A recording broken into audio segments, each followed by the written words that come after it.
जिला पंचायत सदस्य पद के प्रत्याशी संदीप वर्मा जी इस बार फिर से उतरे हैं मैदान में। आपके अपने क्षेत्र जिला पंचायत क्षेत्र कस्ता पूरब से मेरी माताओं बहनों याद रखिएगा, अपना एक एक अमूल वोट सिर्फ प्रत्याशी संदीप वर्मा जी को देना, संदीप वर्मा जी का साथ निभाना और अपने क्षेत्र में विकास की गंगा बहाना।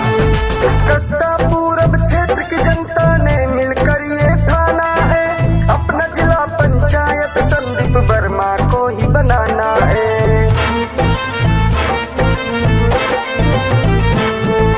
कस्ता पूरब क्षेत्र की जनता ने मिलकर ये ठाना है, अपना जिला पंचायत संदीप वर्मा को ही बनाना है। चाहे कैसी भी मुश्किल हो मिलकर साथ निभाएंगे, सुख दुख में साथ निभाया है, सुख दुख में साथ निभाएंगे, सुख दुख में साथ निभाया है, सुख दुख में साथ निभाएंगे। कस्ता पूरब क्षेत्र से संदीप वर्मा जी को जिताएंगे।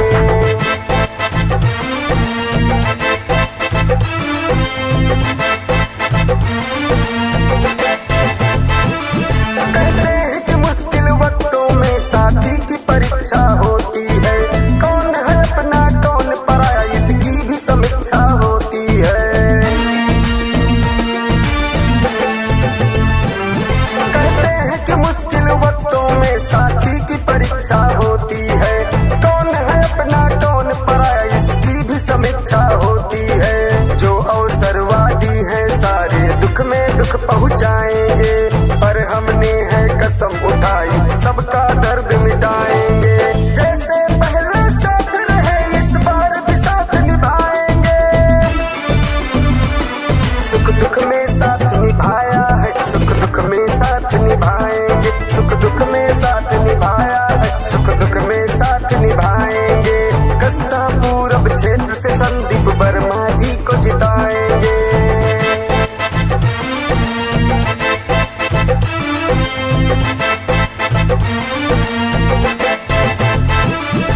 आज किसी पे ना आने दूंगा ये हमारा वादा है, सीना है फौलाद के जैसा चट्टानों सा इरादा है।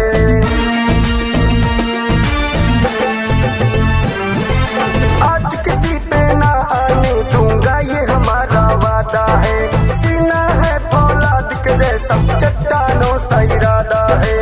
बन के जिला पंचायत पूरे क्षेत्र को मैं चमकाऊंगा, जहाँ जिधर भी पड़े जरूरत काम सभी के आऊंगा। हर सरकारी योजनाओं को जन जन तक पहुँचाएंगे, सुख दुख में साथ निभाया है, सुख दुख में साथ निभाएंगे, सुख दुख में साथ निभाया है, सुख दुख में साथ निभाएंगे। कस्ता पूरब क्षेत्र से संदीप